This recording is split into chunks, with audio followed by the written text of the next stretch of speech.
I realized the other day that since I fell in November, I'm extremely scared that I'm going to fall again and that it will be much worse. My second thought was, wow, that would probably make a good video. Stick around, I have some good news too.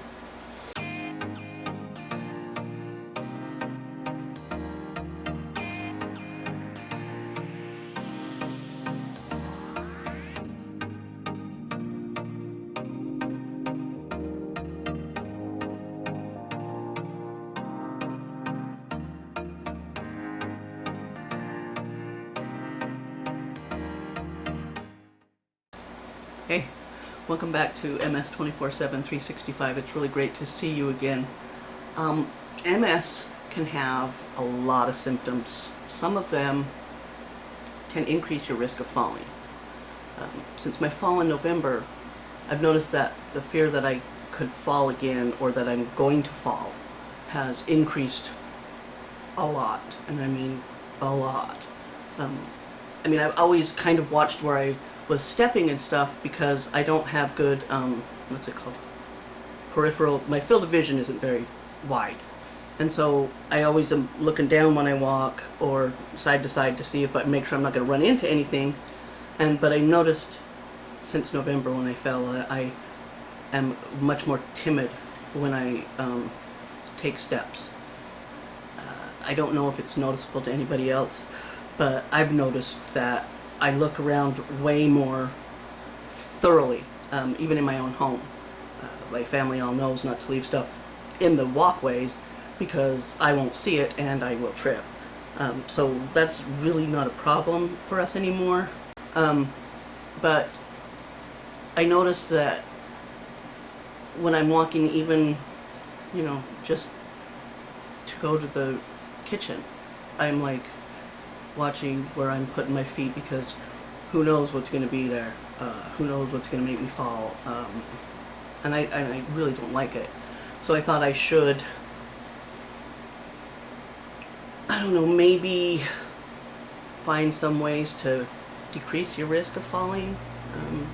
If you have mobility issues, it's always a concern, and so maybe if we look together and find some ways to decrease the risk of falling when you have mobility issues or don't, that maybe we'd all be a little bit safer from here on out. I also have some really cool news / information for any disabled individual, so stick around for that. Maybe I might even handle it first. Disabled people being portrayed in media, television, movies, has not always been the most accurate or the most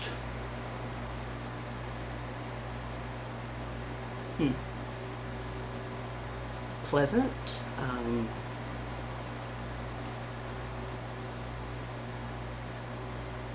Accurate is about the they just don't do a very good job, because most things written for TV and movie and film are not disabled, and so they don't have any idea.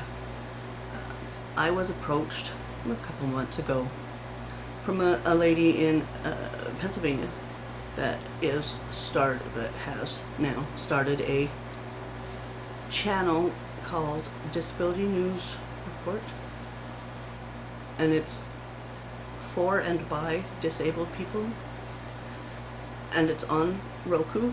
So if you have a ROKU, you can search for the channel is DNR,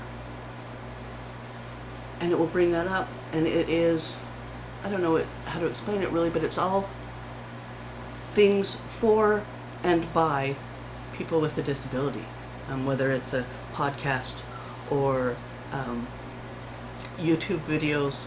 Which brings me to my news, is she asked me if she could put some of my videos on there, and so my MS Facts videos are on this ROKU channel, so I'm kind of excited about that. But if you have somebody in your life that's disabled and you want to see them portrayed a little bit differently in you know, media, there's an option. You can see stuff that is actually by people that are disabled, and it was really awesome to be asked to be a part of it, and so I just want to promote it as much as I can. Whether you go to watch my videos or you go to see some of the other documentaries and things that are on there, because there's a lot of stuff on there, and it's not just about MS, it's about any disabilities. So check it out if you or somebody you love, and I will put a link in the description, or I might even put a card up on whatever side is, I don't know, the right side, left side, right side. Anyway, I don't know where it will be, but I'll either put a card up there or I'll just link it in the description. But it's if you have a Roku, you go to your search channels and you put in DNR, and it will bring you to Disability News Report, and it is great, and I'm excited to be a part of it, and I hope you find something that helps you too. Now back to the falling. I did do, as we know, I like to go onto the MS website and find information on whatever I'm going to talk to you guys about, because that's where, in my opinion, that's one of the best places to get your information on things for and about MS patients, if it's not an actual MS patient. I have to say that a lot of people I have spoken to at the MS Society do have MS or have a person in their life, close person in their life with MS, so it's not like they're all not knowledgeable.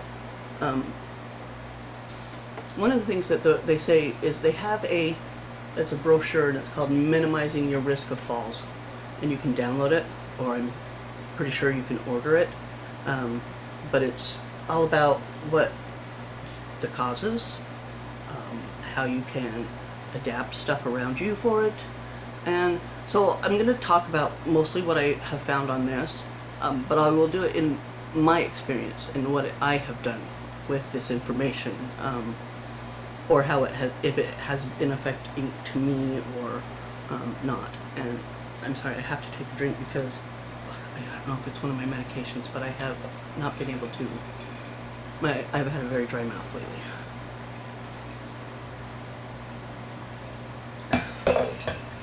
and it's just been kind of obnoxious.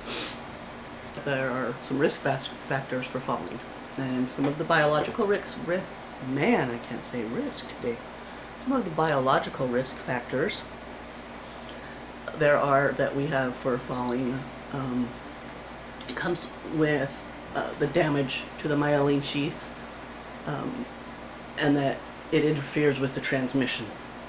So the signals between the brain and the spinal cord and the rest of your body kind of are messed up, so they're not really hearing what they need to. Walking, and some of these biological risk factors, and it is from that damage usually, are walking, balance, and coordination problems, which I do have. Muscle weakness is common, and I have, and one of the things you can get is like toe drag or foot drop, and I have foot drop really bad in my left foot. And so normally I will lead, if I'm stepping over something, I will lead with that foot.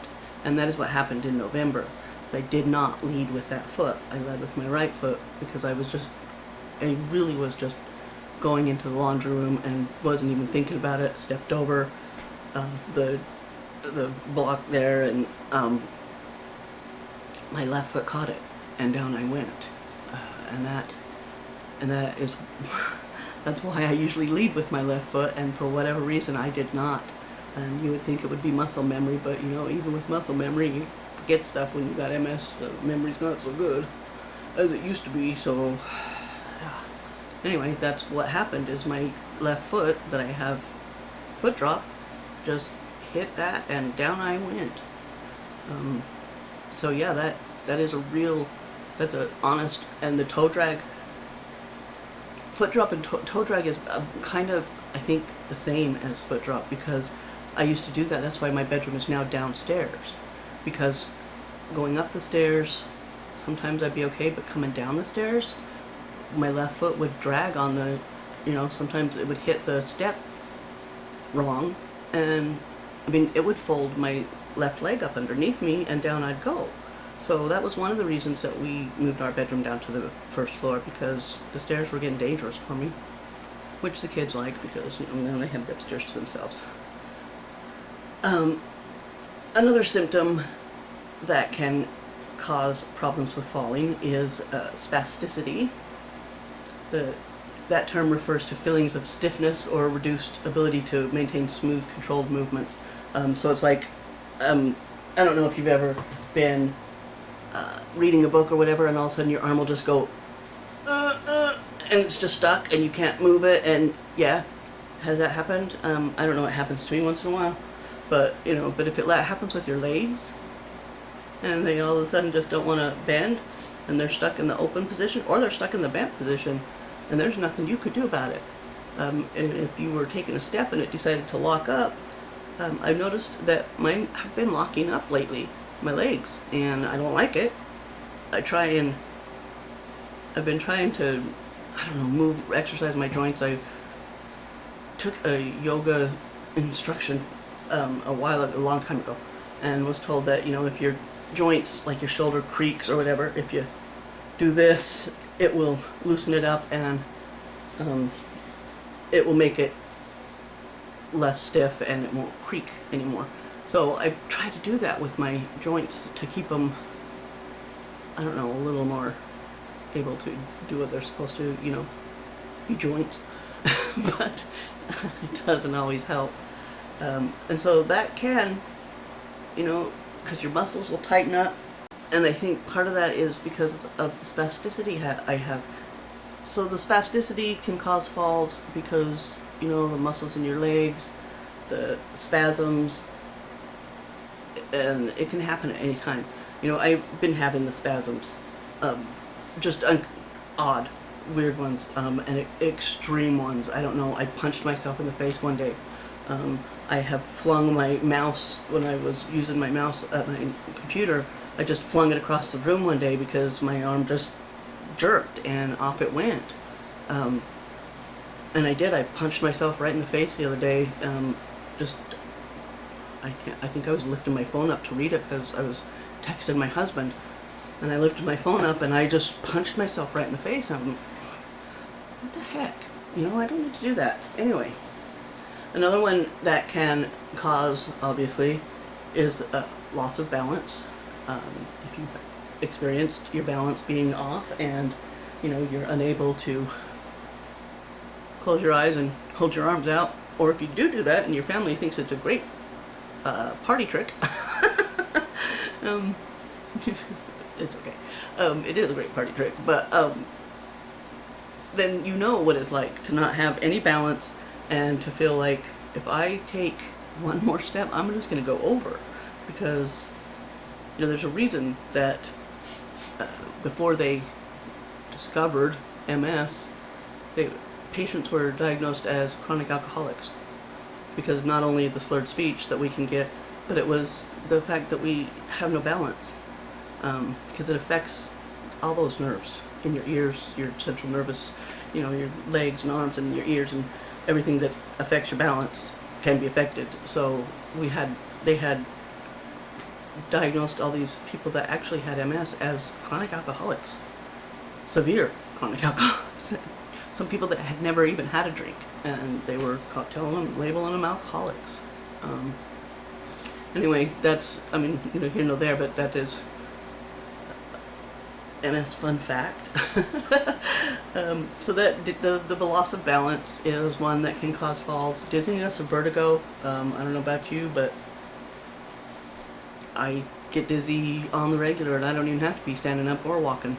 All of a sudden, I'll just be like, whoa, and the room will just feel like it's spinning, and I'm like, why?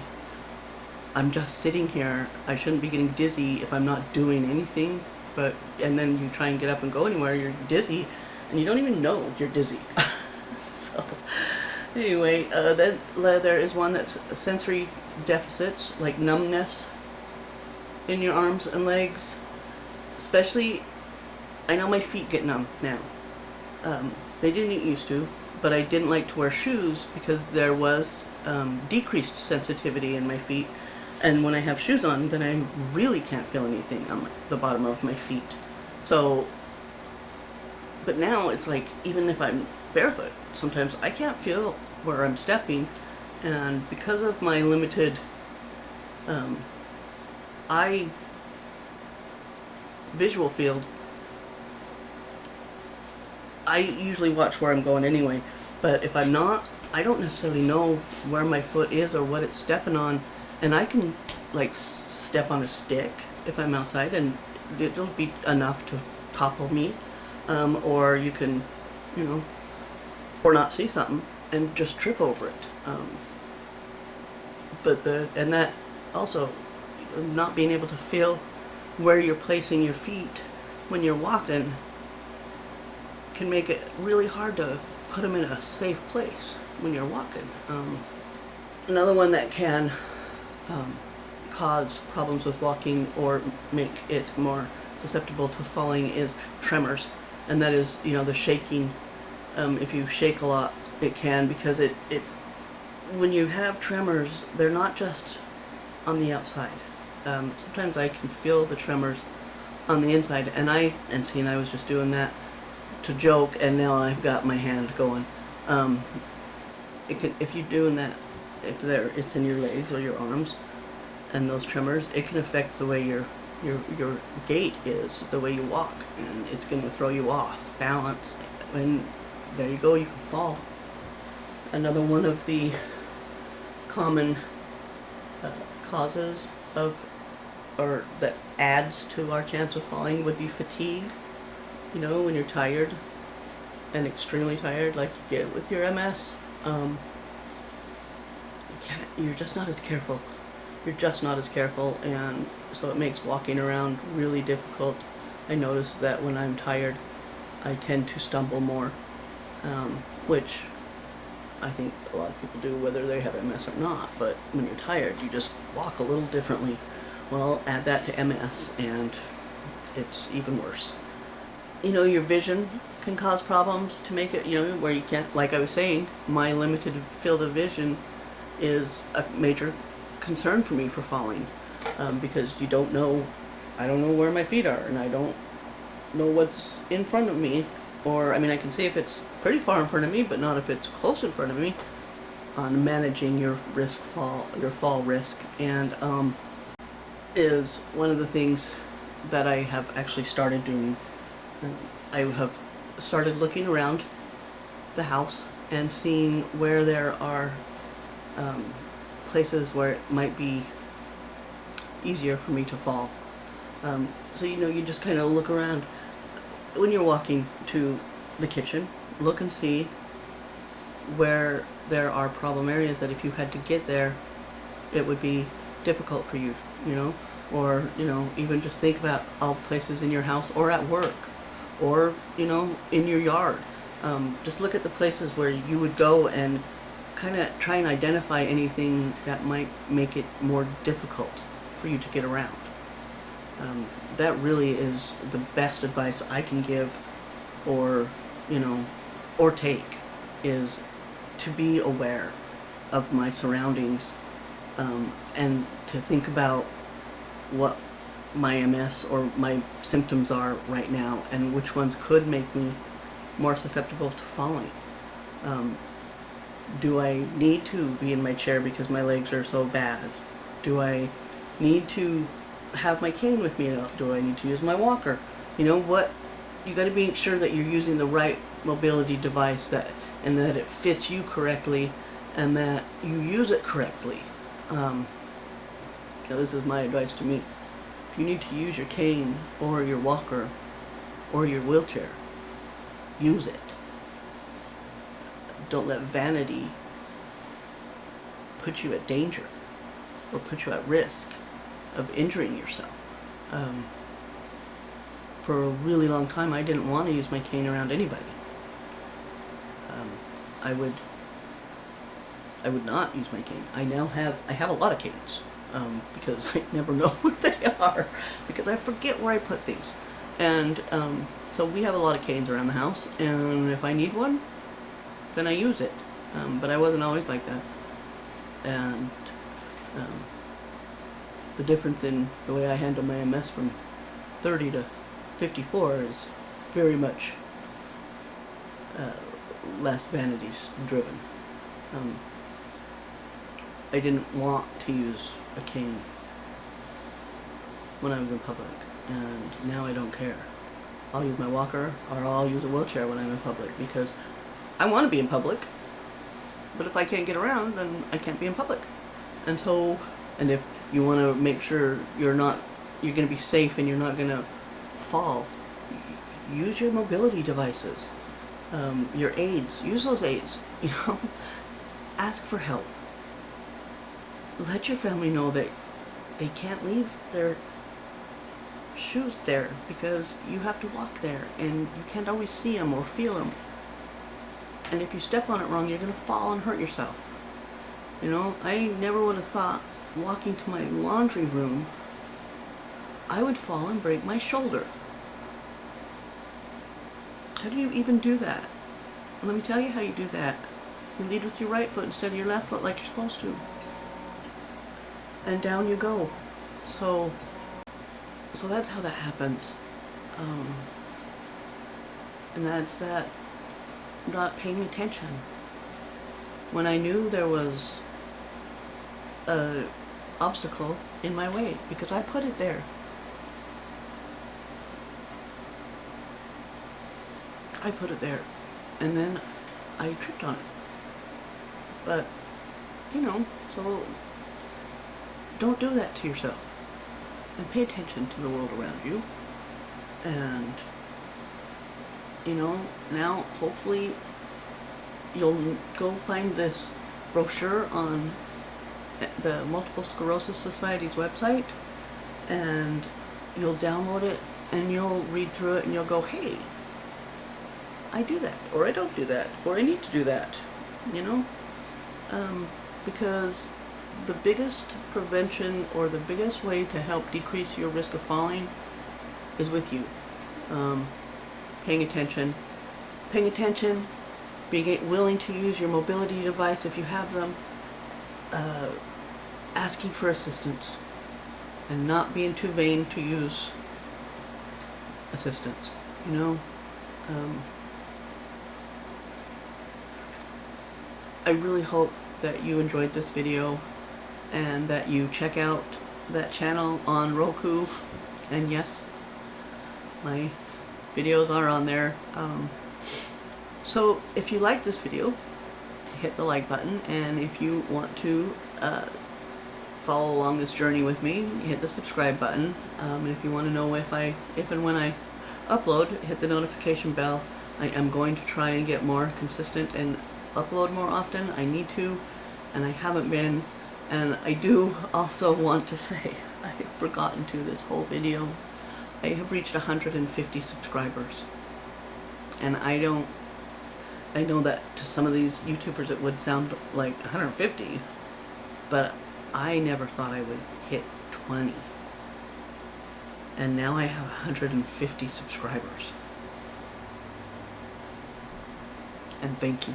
So I want to say thank you. I do. And for all the joy you guys that doing this has given me. I don't even know.